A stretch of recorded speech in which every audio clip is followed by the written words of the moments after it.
In section 9.3, we're going to take a look at how we can display and analyze data that isn't really based on numbers. So when we were doing scatter plots, everything was based on a number. So it might be as temperature increases, which is a number, what happens to the number of sunglasses that are sold? This is going to be survey information where the answers won't be necessarily a number. The answer will be a specific choice. As we look at these things, there's going to be two types of frequencies that we're going to look at. The first are going to be called joint frequencies, and that means how many people gave both of the same answers.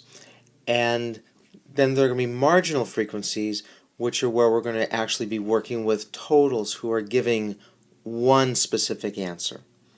So let's take a look at what they look like. So here are the survey results of a survey that was taken with 160 people. And those 160 people were asked two questions.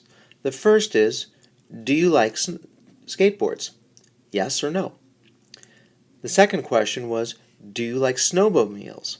Yes or no? And so these 80 people here said that they like both of these things.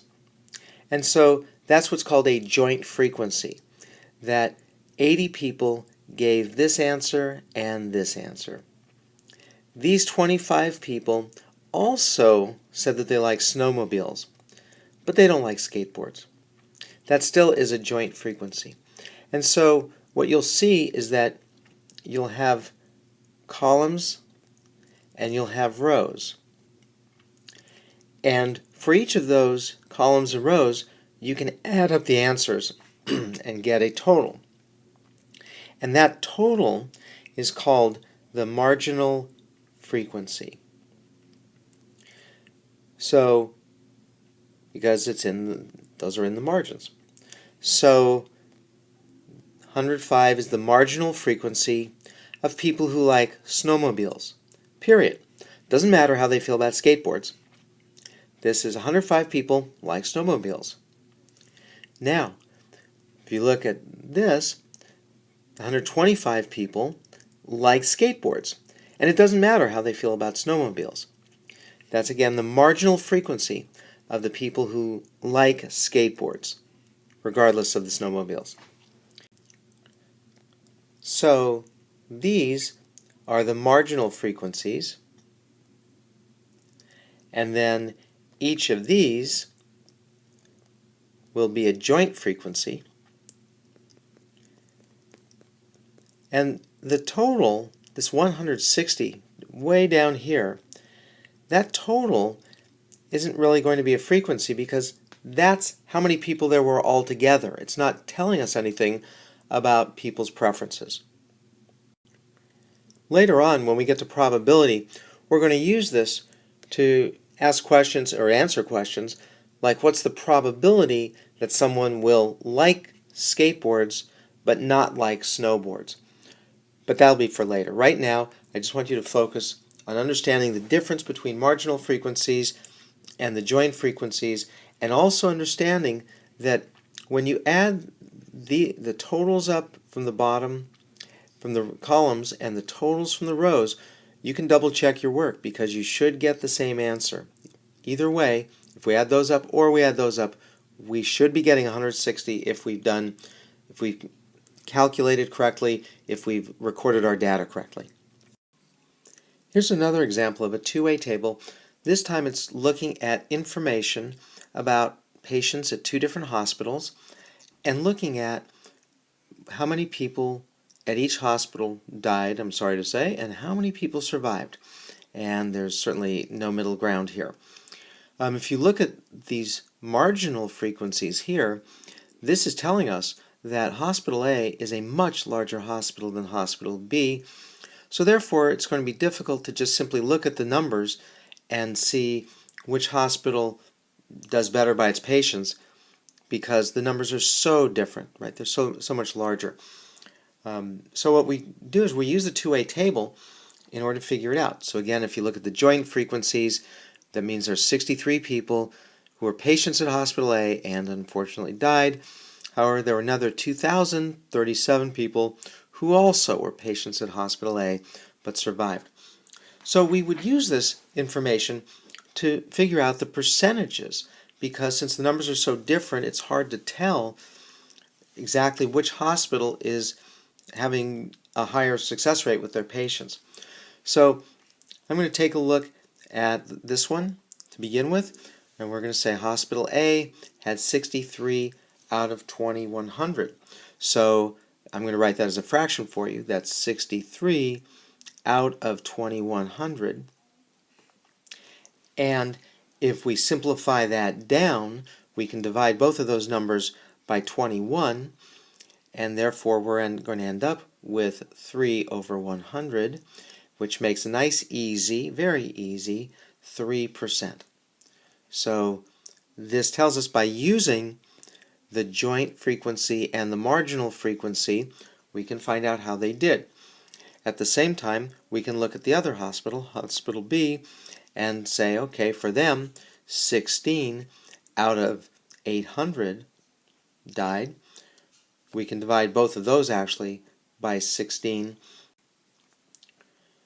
which will then give us 1 over 50, and that becomes the same as 2 over 100, so that would be 2%.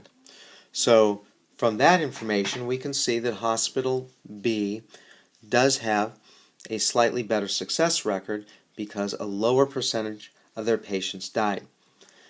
By the same token, we can actually use this table the other way, two-way table, and what we can look at is what percentage of patients who died or what percentage of patients who survived came from each hospital. So when we do that, we would say that 63 out of the 79 patients who died were at Hospital A.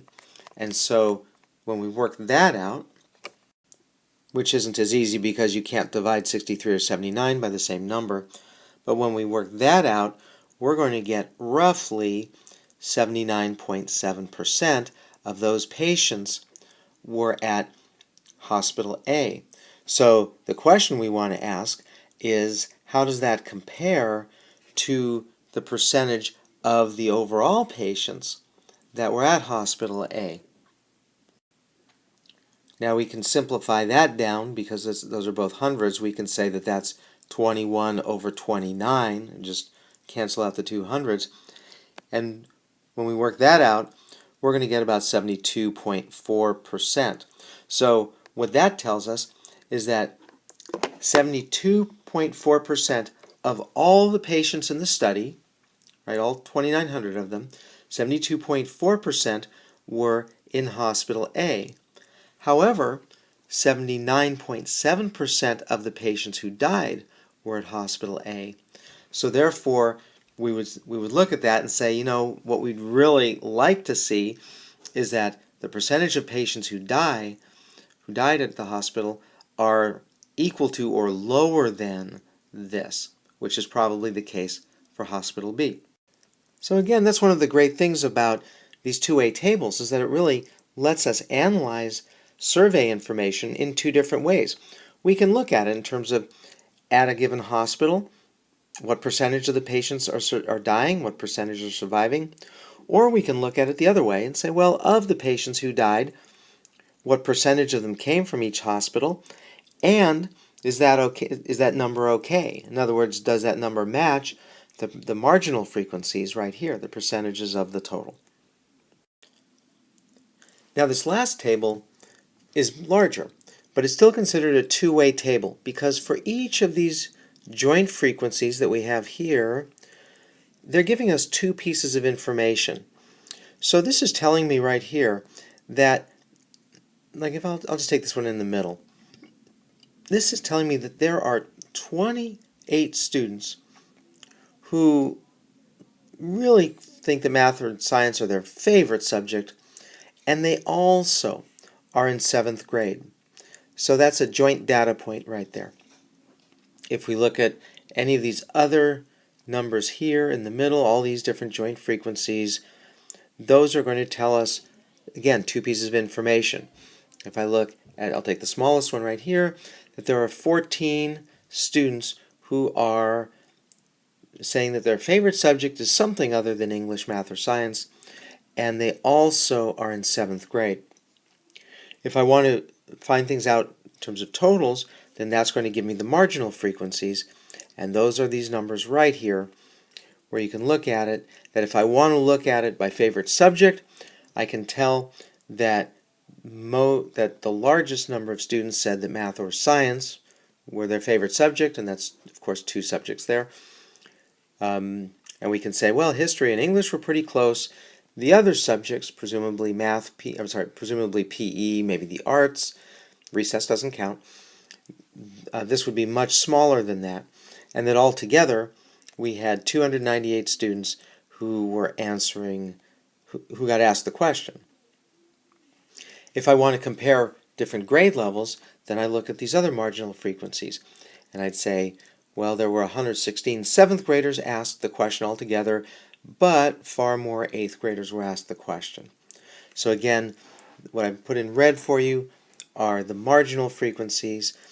Everything else in the middle are going to be the joint frequencies, and all these numbers are the joint frequencies. And then that green is the double check. The green is basically saying, okay, let's make sure that we added this up, we did the math correctly, and everything works out fine.